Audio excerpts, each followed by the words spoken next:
میں اسی پر چل کھڑا ہوا، سوچا آگے جا کر کسی راہگیر سے قادر آباد کا رستہ پوچھ لوں گا۔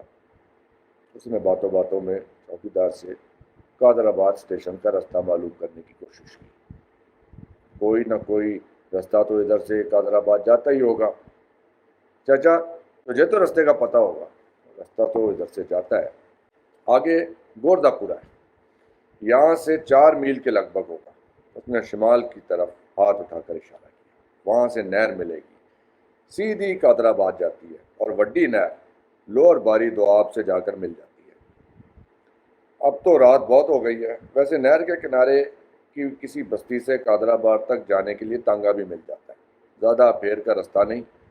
نہر کے کنارے کی سڑک ہے تو کچی پر ٹھیک ٹھاک ہے، صرف برسات میں کہیں کہیں خراب ہو جاتی ہے۔ لالی ذرا دیر خاموش رہ کر بولا، چاچا اب میں چلوں گا۔ تو اس وقت جائے گا؟ چوکیدار نے کسی قدر حیرت سے پوچھا۔ ذرا اپنی گھڑی دیکھ کر بتا، وجہ کیا ہے؟ لالی نے لالٹین کی جانب ہاتھ بڑھا کر گھڑی دیکھی۔ 2:30 بجا ہے۔ نہیں جی، اتنی رات گئے جانا ٹھیک نہیں، گوردہ پورے کا رستہ بھی ٹھیک نہیں۔ تو فکر نہ کر چاچا، میں بیک ہٹ کے چلا جاؤں گا، ڈرنے شرنے کی کوئی بات نہیں۔ ڈرنے کی بات نہیں، پر گوردہ پورے تک رستہ ذرا پھیر کا ہے، اندھیرے میں بھٹک کر جانے تو کدھر نکل جائے، ساری رات پریشان ہوگا۔ ایسا کیوں نہیں کرتا، صبح تک یہیں ٹھہر جا، پاک پتن روڈ یہ سامنے رہی۔ چوکیدار نے ہاتھ اٹھا کر بتایا، سویرے سویرے چلے جانا، دوپہر تک پہنچ جائے گا، اتنی رات کو کہاں بھٹکتا پھرے گا۔ مگر لالی آمادہ نہ ہوا۔ نہیں چاچا، میں چلا جاؤں گا، مجھے نہ روک، صبح ہونے تک تو میں قادر آباد کے نزدیک پہنچ جاؤں گا، 20 میل کا ہی تو رستہ ہے، ابھی سورج نکلنے میں بہت دیری ہے، اتنی دیر میں تو بہت سارا رستہ طے ہو جائے گا۔ یہ کہتا ہوا 20 منٹ، ہاں، یہ کہتا ہوا لالی اٹھنے کے لیے کسمس آیا۔ اب وہ مزید ٹھہرنا نہیں چاہتا تھا اور جلد سے جلد رحیم داد کے پاس پہنچ جانا چاہتا تھا۔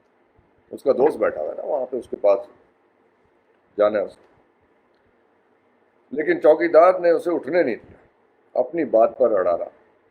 لالی کا ہاتھ تھام کر بولا، میرا کام مان، اس وقت یہاں سے جانے کا وچار چھوڑ دے۔ اس نے پیار سے لالی کو ڈانٹا۔ خام خواہ ضد نہ کر۔ وہ اٹھ کر کھڑا ہو گیا، میں تیرے سونے کا بندوبست کرتا ہوں۔ لالی نے چوکیدار کو اس قدر مہربان پایا تو انکار نہ کر سکا۔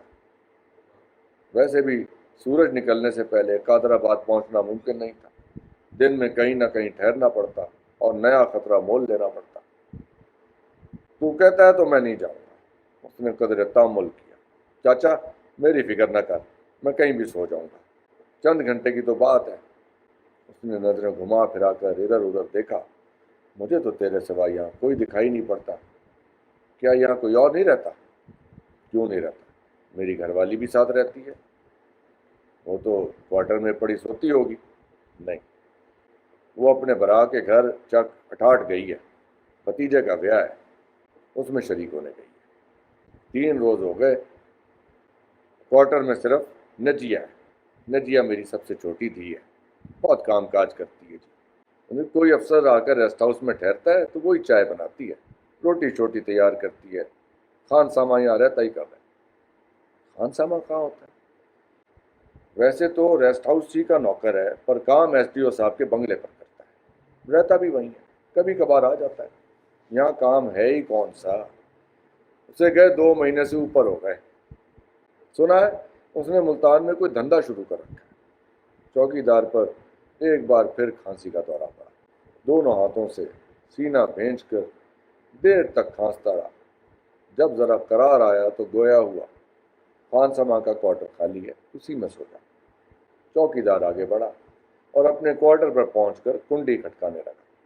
ذرا دیر بعد دروازہ کھل گیا اور اس کی اوٹ سے دھندلا سا سایہ نظر آیا۔ یہ چوکیدار کی بیٹی نجیہ تھی۔ اس نے نیند میں ڈوبی ہوئی آواز میں پوچھا، کیا بات ہے بابا، خان سامہ کے کوارٹر کی چابی تو لا جائے۔ کیا خان سامہ چاچا آ گیا؟ نہیں، چوکیدار نے جواب دیا، اس کی منجی بات نکال لی۔ ذرا دیر خاموشی رہی، لالی بھی چپ چاپ بیٹھا رہا۔